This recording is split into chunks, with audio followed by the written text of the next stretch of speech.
Short answer, yes. These types of assets can easily be hidden, but they can also be found if you know what you're looking for. The reason that they can be hidden is because of our lack of understanding of the blockchain, and as well as the velocity and the veracity of the different types of coins and other digital assets that are out there. But remember, it all starts with some sort of payment method at this point in time. So it can be hidden, but it also can be identified if you know some key things to look for. Can you give us a short list of those key things to look for? So most people that are getting involved in crypto right now, they understand that it is a volatile asset, right? So they're probably doing a lot of research and they're talking a lot about that asset. So you may not notice it at the time, but one indicator, and I want to make a point, it's just an indicator, could be them talking or learning or reading about it. Another indicator could be hard key wallets. You might see digital devices that look like a thumb drive.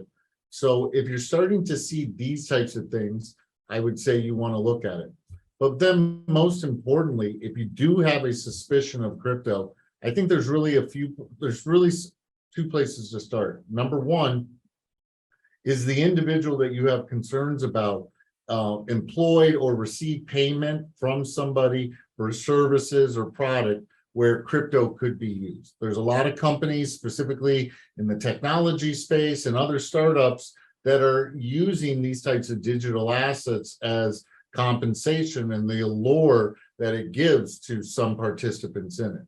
The other way to look at that is just the old-fashioned looking through bank statements, and what you're looking for is individuals purchasing. And when you start to look at, again, I think when you start looking at any kind of asset, whether it's a misappropriation scheme or whether it's a conversion scheme, which is what we're talking about here, there's some key things you're going to think about. First of all, do you think somebody would be so willing to hide it that they would make the payments for it, they would disguise the payments?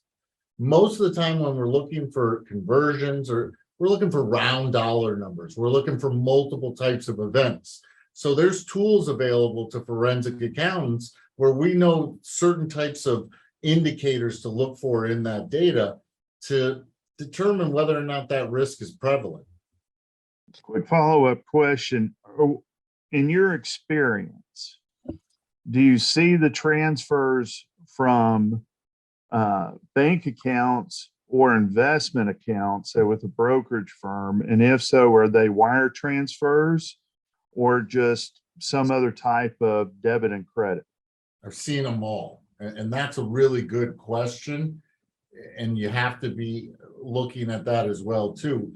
If you see a $5,000 round dollar transaction, the first thing that you want to do after you see the number is look to the left of the statement, see if you can identify who the payee was, what kind of transaction, because to your point, it could be some sort of an ACH transfer or a wire.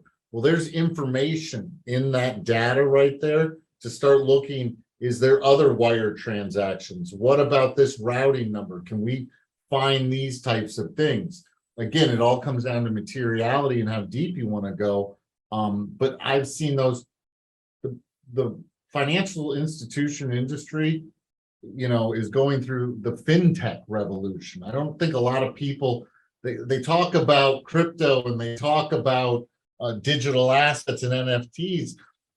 I would look into the fintech industry if I was anyone that really wanted to know about digital assets, and look at the types of payment methods out there.